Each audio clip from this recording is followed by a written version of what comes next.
मैं देख रहा था बड़ा बाजार में, मैं गया था कोलकाता में, टीएमसी के गुंडों ने गुरुदेव रविंद्रनाथ ठाकुर की विरासत की हवेली पे कब्जा करके वहां टीएमसी के झंडे लगा दिए। माननीय न्यायालय के आदेश से वो फिर हटाए गए। टीएमसी के गुंडे जगह जगह कब्जा करते हैं, लेकिन 23 अप्रैल को पहले चरण के मतदान के रुझान के बाद अब उनमें भय पैदा हुआ है। अब वे अपना ठिकाना ढूंढ रहे हैं। 4 मई को जब परिणाम आएगा, टीएमसी के गुंडे कहीं न कहीं आपकी सड़कों पर पंचर बनाते हुए दिखाई देंगे। और इसीलिए मैं आज आया हूं आपसे कहने के लिए, इसीलिए मैं आपको कहने के लिए आया हूं, डबल इंजन की बीजेपी की सरकार का मतलब सुशासन। आपको शासन की योजना का मिलने वाली लाभ की गारंटी, आपका विकास, बेटी की सुरक्षा और व्यापारी की सुरक्षा भी, बंगाल के नौजवानों के लिए रोजगार की गारंटी, माता और बहनों के लिए स्वावलंबन की गारंटी, हमारे विरासत से जुड़े हुए मां काली के स्थान हो, बाबा तारकनाथ का स्थान हो, इनमें भव्य कॉरिडोर के विकास का मार्ग प्रशस्त करने की दिशा में बढ़ाए जाने वाले कदम है। ये डबल इंजन सरकार के द्वारा जो अभियान प्रारंभ होते हैं, डबल इंजन सरकार में जय श्री राम बोलने पर प्रतिबंध नहीं होता, हर हर महादेव को बोलने में प्रतिबंध नहीं होता, लेकिन सड़कों पर इफ्तारी की दावत बंद जरूर हो जाती है। आप देखो, टीएमसी तो एससी एसटी विरोधी भी है। पहली बार भारत की कोई बेटी जनजातीय समाज में जन्म लेने वाली कोई बहन भारत के सर्वोच्च संवैधानिक पद पर बैठी है। श्रीमती द्रौपदी मुर्मू जी भारत की महामहिम राष्ट्रपति है।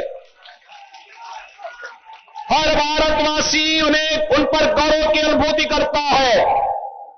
लेकिन जब वो बंगाल में आती है तो ममता दीदी प्रोटोकॉल का पालन नहीं करती, सम्मान नहीं देती है। ये वही दरा है जिसने 1857 में भारत के प्रथम स्वातंत्र समर की लौ जलाई थी। ये बंगाल की दरा बैरकपुर से प्रारंभ हुई थी। ये बंगाल की दरा है जिसमें खुदीराम बोस हंसते हंसते फांसी के फंदे पर चूम गए थे। और ये बंगाल की धरा है जिसने 1905 में बंगाल विभाजन का विरोध करते हुए स्वदेशी का नारा पूरे भारत को दिया था। बहनों और भाइयों, आज उस बंगाल को, जो बंगाल कभी अपने कला और साहित्य के कारण भारत की कल्चरल राजधानी कहलाती थी, कल्चरल कैपिटल के रूप में विख्यात थी, जो बंगाल अपने कल कारखानों के कारण भारत की इकोनॉमी का ग्रोथ इंजन था, आज उस बंगाल का क्या हो गया? उस बंगाल में आज कल्चरल कैपिटल कहलाने वाली बंगाल, ममता दीदी आज नाराज होती है जब जय श्री राम का नारा लगता है। ममता दीदी को ऐसे लगता है जैसे उसकी सत्ता हिल रही है जब हम हर हर महादेव का नारा बोलते हैं। मैं भी आया था तारकेश्वर, मैं भगवान तारकनाथ जी का दर्शन करके मैं आ रहा हूं। मैंने देखा है, आप सोचिए अगर यहां डबल इंजन की बीजेपी की सरकार होती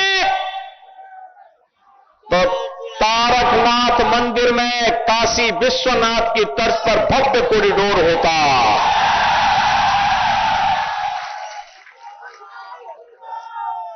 श्रद्धालुओं को भी सुविधा होती और एक एक व्यापारी को भी व्यवस्थित रूप से अपना व्यवसाय करने का अवसर प्राप्त होता।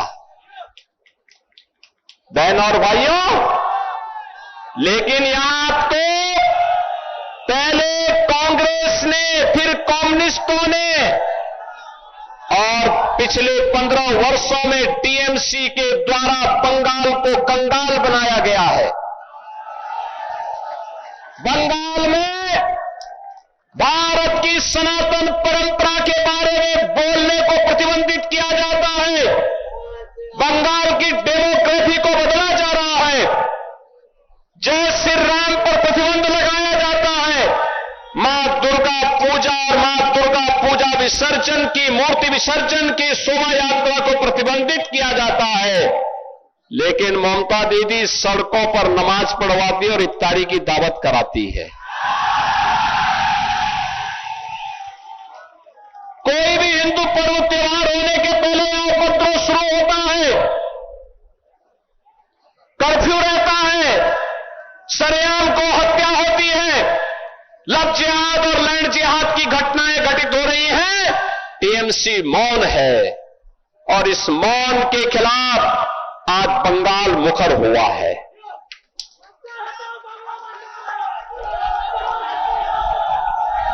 आज बंगाल मुखर हुआ है टीएमसी के कुशासन से मुक्ति के लिए।